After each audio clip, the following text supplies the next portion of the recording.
എൻ്റെ ഈശോയ്ക്കും എൻ്റെ അമ്മയ്ക്കും കോടാനുകൂടി നന്ദി. എൻ്റെ പേര് ഷിജി ജെയിംസ്. ഞാൻ വയനാട്ടിൽ തേറ്റമലയിൽ നിന്ന് വരുന്നു.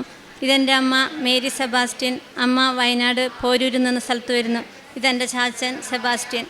എൻ്റെ ചാച്ചനും അമ്മയും ഞങ്ങളെല്ലാവരെയും കെട്ടിച്ചു വിട്ടതിന് ശേഷം ഒരു ലോൺ എടുക്കുകയുണ്ടായി ബാങ്കിൽ നിന്ന് 8 ലക്ഷം രൂപയോളം. അത് അവർ പശുവിനെ വളർത്തിയാണ്, ഒരു 5-8 പശു ഉണ്ടായിരുന്നു. അപ്പോൾ വളർത്തിക്കൊണ്ട് വരുന്ന സമയത്താണ് പെട്ടെന്ന് എൻ്റെ ചാച്ചന് സ്ട്രോക്ക് വരികയും ഈ കട അവർക്ക് വീട്ടാൻ പറ്റാണ്ട് അത് ഓവർഡ്യൂ ആവുകയും ചെയ്തു. അത് ഏകദേശം 14.5 ലക്ഷത്തോളം പലിശ കയറി വന്നു. ഒരു തരത്തിൽ അവർക്ക് വീട്ടാൻ പറ്റാണ്ടായി. അങ്ങനെ നിൽക്കുമ്പോൾ ഞങ്ങൾ 2022 ഒക്ടോബർ 16 ഞാനിവിടെ വന്ന് ഉടമ്പടി എടുത്തത്. അമ്മച്ചി അതുപോലെ 2022 ഡിസംബറിലും വന്ന് ഉടമ്പടി എടുത്തു. എൻ്റെ അനിയത്തിമാരും വന്നിരുന്നു. അവരെല്ലാം ഞങ്ങളെല്ലാവരും ഉടമ്പടിയിൽ ഈ നിയോഗം വെച്ചിരുന്നു. പക്ഷെ വെച്ച നിയോഗങ്ങളെല്ലാം ഞങ്ങൾക്ക് മാതാവ് നടത്തി തന്നു. പക്ഷേ ഇത് മാത്രം ഞങ്ങൾക്ക് വന്നില്ല. അപ്പോൾ ഞങ്ങളിങ്ങനെ ഓരോ സാക്ഷ്യങ്ങൾ കേൾക്കുമ്പോഴും ഓരോരുത്തരുടെ വലിയ വലിയ കടങ്ങളൊക്കെ പറയുമ്പോഴും ഞങ്ങൾ വിചാരിക്കും ഞങ്ങൾക്ക് ഇത്രയേ ഉള്ളല്ലോ മാതാവേ, എന്നിട്ട് എന്താ അതൊന്ന് വീട്ടിൽ തരാത്തേന്ന്. അപ്പോൾ 2022, 23, 24 കഴിഞ്ഞപ്പോൾ അമ്മച്ചി ഞങ്ങളെല്ലാം ചാച്ചനൊക്കെ പറയാൻ തുടങ്ങി, ചിലപ്പം മാതാവ് നമ്മളിൽ വേറെ എന്തെങ്കിലും കണ്ടിട്ടുണ്ടാവും, അതുകൊണ്ടായിരിക്കും. ഞങ്ങളുടെ സ്ഥലം വിൽക്കാൻ വേണ്ടിയിട്ടാണ് ഇരുന്നത്. സ്ഥലം വിൽക്കാനാണ് ഞങ്ങൾ ഉടമ്പടിയിൽ വെച്ചത്. ചാച്ചൻ്റെ അമ്മയുടെയും പേരിലുള്ള സ്ഥലം വിറ്റ് ആ കടം വീട്ടിയതിന് ശേഷം ബാക്കി ഇവർക്കൊരു 10 സെൻറ്റ് സ്ഥലം വീട് എവിടെയെങ്കിലും ആക്കി കൊടുക്കാമെന്നാണ് ഞങ്ങൾ വിചാരിച്ചുകൊണ്ടിരുന്നത്. പക്ഷേ ഞങ്ങൾക്ക് ആ സ്ഥലം വിൽക്കാനോ ആ സ്ഥലം എടുക്കാൻ ആരെങ്കിലും വരുമോ, വന്നാൽ തന്നെ ഒരു പൈസ പറയുകയാണെങ്കിൽ തന്നെ നമുക്കത് ഒക്കില്ല. നമ്മൾ പറയുന്ന പൈസ അവർക്കും പറ്റും. ഇനി അഥവാ അവർ പറഞ്ഞാൽ തന്നെ അഡ്വാൻസ് ഒന്നും തരാണ്ട് അവർ പോകും. പിന്നെ നമ്മളവരെ കാണുന്നുണ്ടാവില്ല. അങ്ങനെ 22, 23, 24 കഴിഞ്ഞപ്പോൾ ഞങ്ങൾ വിചാരിച്ചു, അമ്മ മാതാവ് ചിലപ്പം നമ്മൾക്ക് വേറെ എന്തെങ്കിലും കാണുന്നുണ്ടാവും, സ്ഥലം വിൽക്കാണ്ട് ചിലപ്പോൾ എഴുതി തള്ളാനോ അല്ലെങ്കിൽ വേറെ എന്തെങ്കിലും നല്ലത് കാണുമെന്ന് ഞങ്ങൾ വിചാരിച്ചു.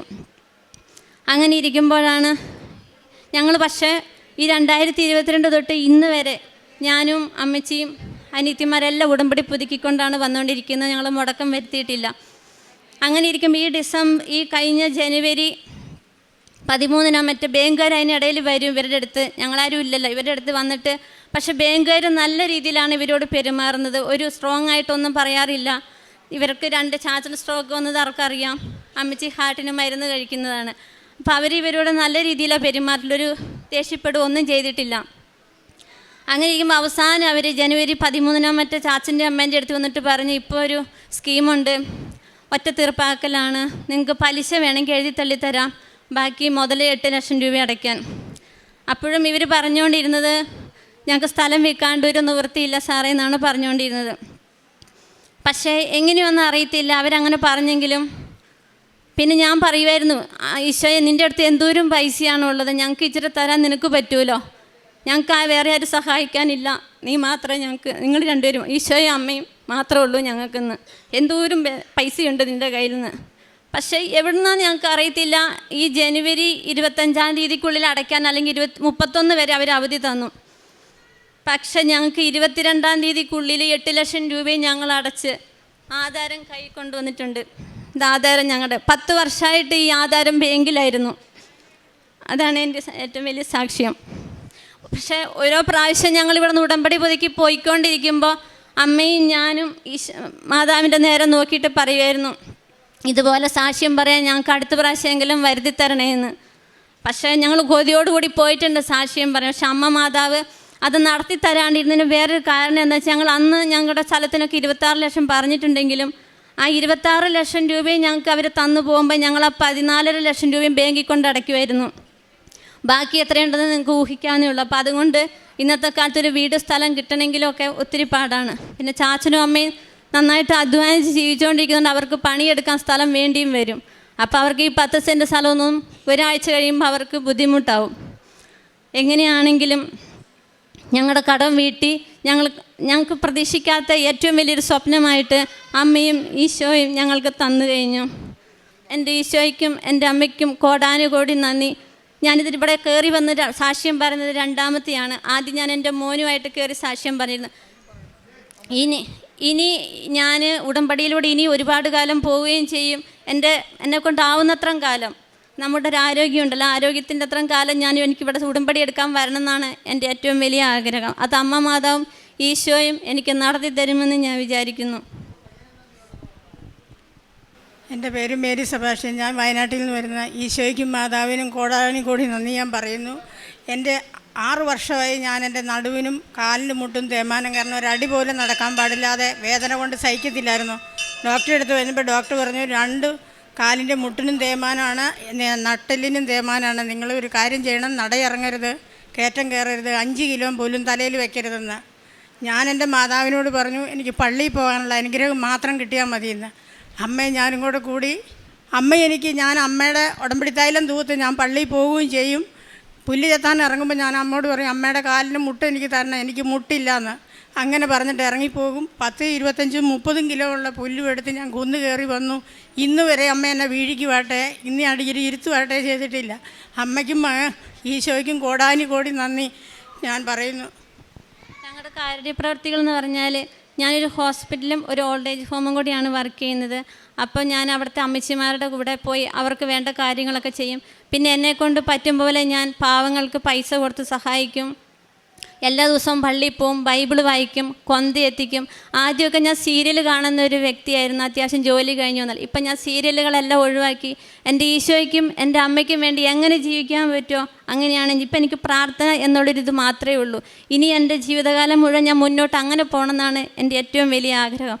എൻ്റെ അമ്മച്ചീനെ പോലെ, എൻ്റെ അമ്മച്ചി എന്ന് പറഞ്ഞാൽ അവർക്ക് കിട്ടുന്ന പൈസയിൽ നിന്ന് കൊണ്ടുപോയി മാനന്തവാടി ഗവൺമെൻറ് ആശുപത്രിയിൽ പോയി ചോറ് വാങ്ങിക്കൊടുക്കുകയും അമ്മച്ചി ഓരോരുത്തരോട് പറഞ്ഞു വിടും. എനിക്കൊരു കെട്ട് കൃപാസനത്തിൽ നിന്ന് പേപ്പർ കൊണ്ടുവരണമെന്ന് പറയും. അപ്പോൾ ഓരോരുത്തർ വരുമ്പോൾ അമ്മച്ചി കൊണ്ടു കൊടുക്കും. അമ്മച്ചി അത് എനിക്കും തരും. ഞങ്ങളെല്ലാവർക്കും അങ്ങനെ പേപ്പറുകൾ കൊടുക്കും. പിന്നെ ഞങ്ങളിങ്ങനെ ഓരോ സാക്ഷ്യങ്ങൾ അവരെ പറയുകയും ചെയ്യും.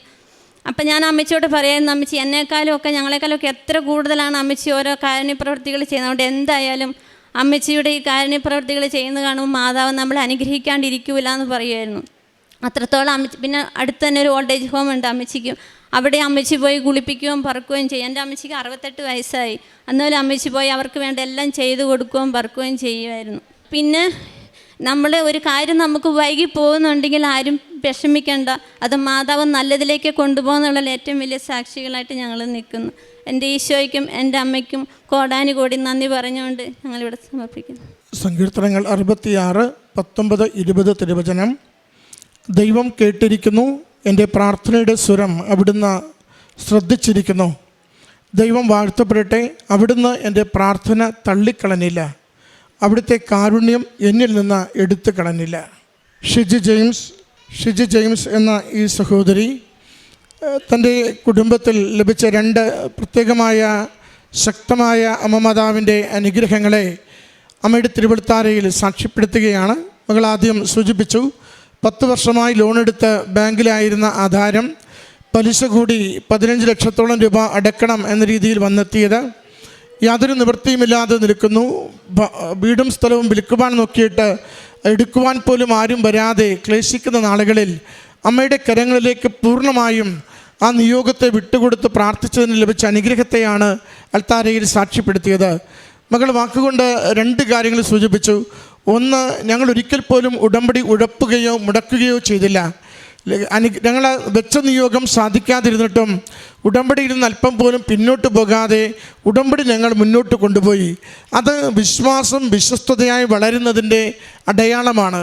ഉടമ്പടിയിൽ നമുക്ക് ജോസഫ് അച്ഛൻ എപ്പോഴും പറയും, അടിസ്ഥാന മനസ്സ് അത് ദൈവത്തോടും മനുഷ്യരോടുമുള്ള വിശ്വസ്തതയാണ്. ആ വിശ്വസ്തതയുള്ളവർക്ക് മാത്രമാണ് നമ്മൾ ആഗ്രഹിക്കുന്നത് പോലെ പെട്ടെന്ന് കാര്യം നടക്കുന്നില്ലെങ്കിൽ കൂടിയും ദൈവം എൻ്റെ കാര്യത്തിൽ തീരുമാനമെടുക്കുവാൻ കെൽപ്പുള്ളവനും അവൻ്റെ സമയത്തത് നിവർത്തിച്ചു തരുവാൻ ശക്തിയുള്ളവനുമാണെന്ന് തിരിച്ചറിഞ്ഞുകൊണ്ട് വിശ്വസ്തയോടുകൂടി നമ്മുടെ ജീവിതം ദൈവത്തിന് നമ്മൾ എന്താണോ കൊടുക്കുവാനുള്ളത് ആ നമ്മൾ കൊടുക്കുവാനുള്ള ജീവിതം അത് വിശുദ്ധമായും വിവേകത്തോടു കൂടിയും ദൈവസ്നേഹത്തോടു കൂടിയും നയിക്കുവാൻ നിരന്തരം തയ്യാറാവുക. മകൾ രണ്ടാമത് സൂചിപ്പിച്ചത്, ദൈവത്തിൻ്റെ കരങ്ങളിൽ ഇഷ്ടം പോലെ കാശുണ്ടല്ലോ, കുറച്ച് കാശ് ഞങ്ങൾക്ക് തന്ന ഈ പ്രശ്നം പരിഹരിക്കുക. അത് നിഷ്കളങ്കമായ ഒരു പ്രാർത്ഥനയാണ്. ദൈവം സർവസമ്പന്നനാണ്, ദൈവം സർവഗുണങ്ങളുടെയും അധിപനാണ്, ദൈവം സർവശക്തനാണ്, അവിടുത്തേക്കൊന്നും കുറവില്ല. നാം അത് അബ്സ്ട്രാക്റ്റായി പ്രാർത്ഥിക്കുന്ന ഒരു പ്രാർത്ഥനയല്ല, മറിച്ച് എൻ്റെ അനുഭവത്തിൽ എൻ്റെ കർത്താവ് എനിക്ക് വേണ്ടതെന്ന് സമ്പത്തെങ്കിൽ എനിക്ക് സമ്പത്ത് നൽകുവാൻ, ആരോഗ്യമെങ്കിൽ എനിക്ക് ആരോഗ്യം നൽകുവാൻ, സമാധാനമെങ്കിൽ എനിക്ക് സമാധാനം നൽകുവാൻ, സ്നേഹമെങ്കിൽ എൻ്റെ ശൂന്യതകൾക്ക് സ്നേഹം നൽകുവാൻ എൻ്റെ കർത്താവ് എനിക്ക് പോകുന്നവനാണ്. ആ ഒരു ഉറച്ച പ്രത്യാശയിലാണ് ഈശോയോട് പ്രാർത്ഥിച്ചു കൊണ്ടിരിക്കുന്നത്.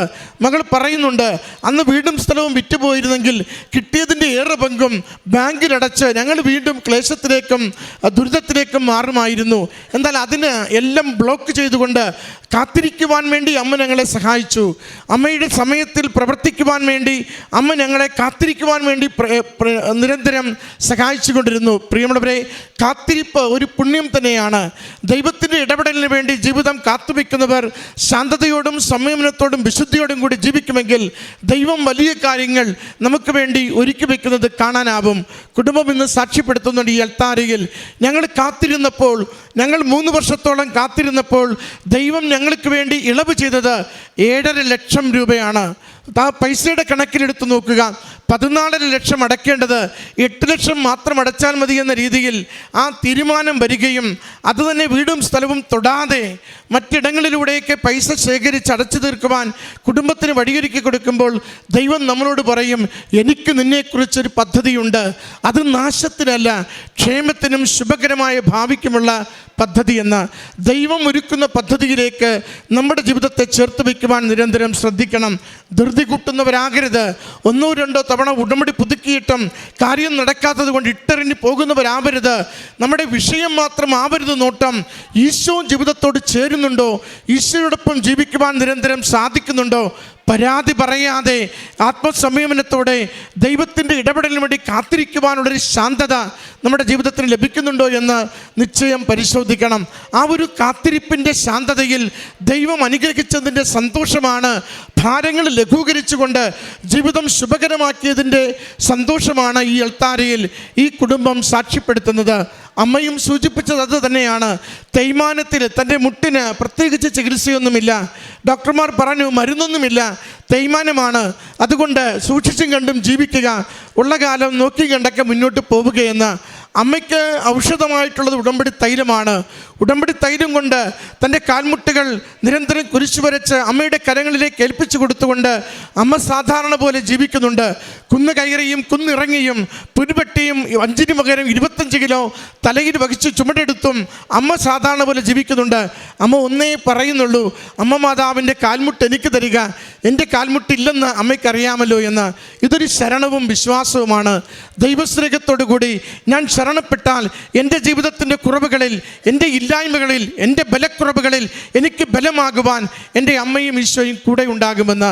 അതിൻ്റെ സാക്ഷ്യമാണ് ഈ കുടുംബം ഈ അൾത്താരയിൽ പങ്കുവെച്ചത്. പ്രിയമുള്ളവരെ, ഇല്ലായ്മകളെ ദൈവകരങ്ങളിൽ കൊടുക്കുക, ബലമില്ലായ്മകളെ ദൈവകരങ്ങളിൽ കൊടുക്കുക, സമ്പത്തില്ലായ്മകളെ ദൈവകരങ്ങളിൽ കൊടുക്കുക, ദൈവത്തിൻ്റെ ഇടപെടലിന് വേണ്ടി ശാന്തതയോടെ കാത്തിരിക്കുക. അവൻ നമുക്ക് വിജയവും സമാധാനവും സുരക്ഷിതത്വവും ദീർഘായുസ്സും നൽകി നമ്മുടെ ജീവിത സാഹചര്യങ്ങളെ അനുഗ്രഹിക്കുക തന്നെ ചെയ്യും. ഈ കുടുംബത്തിന് ലഭിച്ച ഈ അനുഗ്രഹങ്ങൾക്ക് അമ്മ മാതാവിനും തിരുക്കുമാരനും നന്ദി പറഞ്ഞുകൊണ്ട് കരങ്ങളടിച്ച് ഈ സാക്ഷ്യം നമുക്ക് സമർപ്പിക്കാം.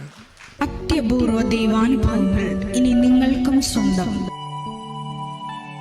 ഈ യൂട്യൂബ് ചാനൽ ഇതുവരെ സബ്സ്ക്രൈബ് ചെയ്തിട്ടില്ലെങ്കിൽ ഇപ്പോൾ തന്നെ സബ്സ്ക്രൈബ് ചെയ്യുക.